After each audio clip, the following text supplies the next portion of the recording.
Salam semuanya. Natal adalah sebuah perayaan yang setiap tahunnya kita rayakan, yaitu untuk merayakan hari kelahiran Tuhan Yesus Kristus. Peristiwa Natal setiap tahun pastilah mempunyai sejuta makna bagi setiap kita yang merayakannya. Setiap Natal tiba, ada banyak gereja yang membuat drama tentang kelahiran Tuhan Yesus.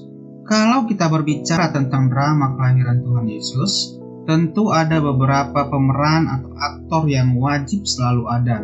Di antaranya pemeran sebagai Yusuf, Maria, orang Majus, dan para gembala. Dan yang tak kalah pentingnya adalah peralatan pendukung untuk dekorasi drama tersebut. Dua benda yang wajib selalu ada biasanya sebuah boneka yang dipergunakan sebagai bayi Yesus dan juga sebuah palungan, yaitu tempat bayi Yesus dibaringkan. Kali ini kita akan melihat makna lain dari palungan yang digunakan oleh Tuhan Yesus 2000 tahun yang lalu. Palungan adalah sebuah wadah yang terbuat dari konstruksi logam, kayu, atau batu berukir. Namun pada zaman Yesus dilahirkan, palungan lebih banyak terbuat dari batu. Sebuah artefak pernah ditemukan dalam ekskavasi arkeologi di Megiddo. Artefak ini diperkirakan berasal dari era Raja Ahab sekitar abad ke-9 sebelum Masehi. Menimbang latar belakang sosial budaya, maka palungan semacam inilah yang digunakan untuk menaruh bayi Yesus setelah dilahirkan. Dan palungan ini biasanya digunakan untuk menampung makanan atau minuman bagi hewan ternak peliharaan seperti kuda atau domba. Kita akan lihat beberapa ayat berikut ini, yaitu dari Lukas 2 ayat 4, ayat 7, ayat 12, dan ayat 16. Lukas 2 ayat 4. Demikian juga Yusuf pergi dari kota Nazaret di Galilea ke Yudea, ke kota Daud yang bernama Betlehem, karena ia berasal dari keluarga dan keturunan Daud. Lukas 2 ayat 7. Dan ia melahirkan seorang anak laki-laki, anaknya yang sulung, lalu dibungkusnya dengan lampin dan dibaringkannya di dalam palungan, karena tidak ada tempat bagi mereka di rumah penginapan. Lukas 2 ayat 12. Dan inilah tandanya bagimu, kamu akan menjumpai seorang bayi dibungkus dengan lampin dan terbaring di dalam palungan. Lukas 2 ayat 16. Lalu mereka cepat-cepat berangkat dan menjumpai Maria dan Yusuf dan bayi itu yang sedang berbaring di dalam palungan. Tentu saudara dan saya sependapat bahwa setiap kata yang ada dalam Alkitab pastilah mempunyai makna tersendiri, baik itu nama orang, nama tempat, nama benda, dan yang lainnya. Begitu juga dengan nama Betlehem dan palungan. Sebelum kita lebih jauh membahas masalah palungan, ada baiknya kita memahami terlebih dahulu arti dari Betlehem. Dalam bahasa Ibrani, Beit berarti rumah atau rumah tangga, dan lehem berarti roti atau mana atau makanan.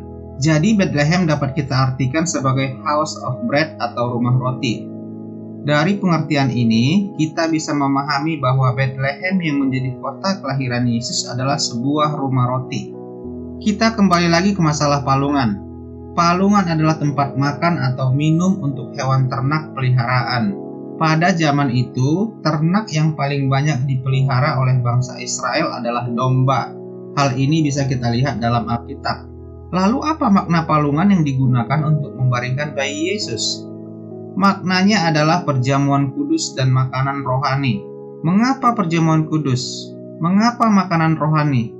Bukanlah suatu kebetulan Tuhan Yesus harus lahir di sebuah kandang domba.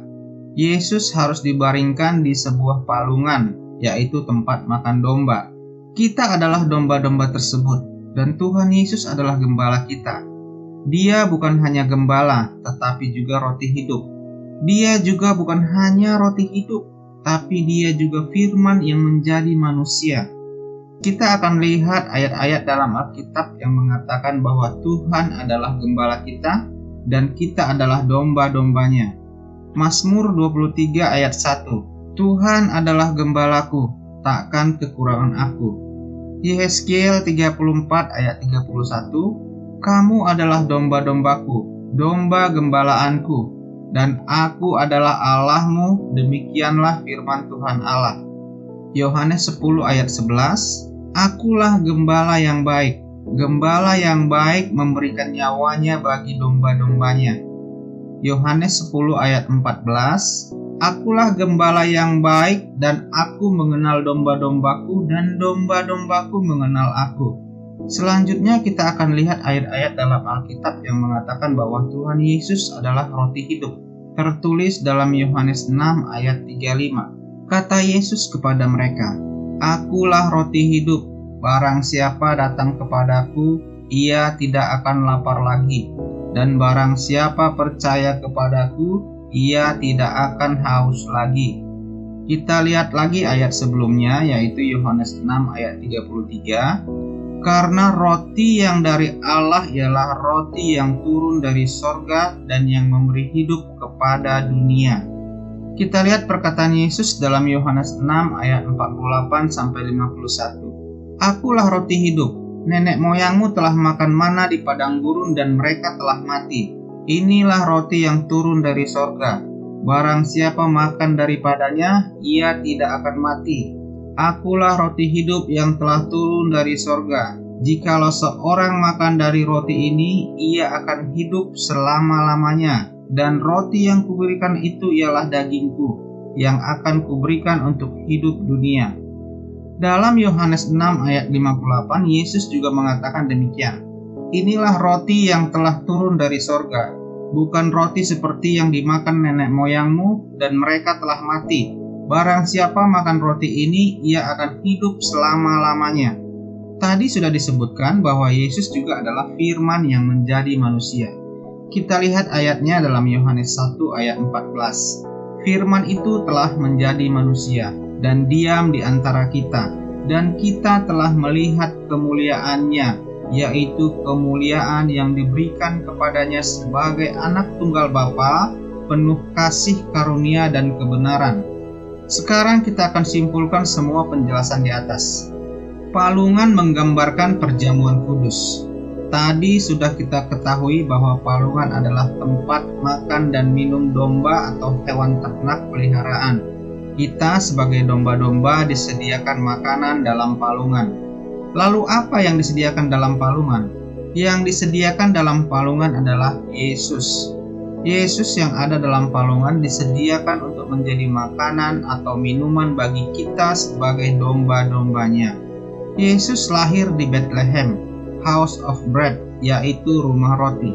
Yesus yang ada dalam palungan menjadi roti hidup bagi kita. Melalui perjamuan kudus kita diberikan makanan yang kekal. Tuhan Yesus berkata dalam Matius 26 ayat 26. Dan ketika mereka sedang makan, Yesus mengambil roti, mengucap berkat, memecah-mecahkannya lalu memberikannya kepada murid-muridnya dan berkata, Ambillah, makanlah, inilah tubuhku. Lalu Tuhan Yesus juga berkata dalam Matius 26 ayat 27-28, sesudah itu ia mengambil cawan, mengucap syukur lalu memberikannya kepada mereka dan berkata, Minumlah kamu semua dari cawan ini, sebab inilah darahku, darah perjanjian yang ditumpahkan bagi banyak orang untuk pengampunan dosa.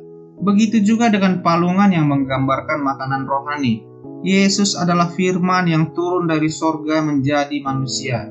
Firman itu sudah tersedia di dalam palungan. Kita sebagai domba sudah seharusnya menerima makanan rohani yang sudah tersedia. Makanan rohani yang benar, yaitu firman Tuhan. Firman yang disampaikan oleh Yesus Kristus. Tuhan mau agar kita selalu membaca dan mendengarkan Dia melalui firman-Nya. Tanpa makanan rohani yaitu firman Tuhan, kita tidak akan mengerti kebenaran. Dalam Yohanes 8 ayat 31-32, Tuhan Yesus mengatakan, Maka katanya kepada orang-orang Yahudi yang percaya kepadanya, Jikalau kamu tetap dalam firman-Ku, kamu benar-benar adalah murid-Ku, dan kamu akan mengetahui kebenaran, dan kebenaran itu akan memerdekakan kamu. Demikian video kali ini tentang makna lain tentang palungan Yesus. Tuhan Yesus memberkati.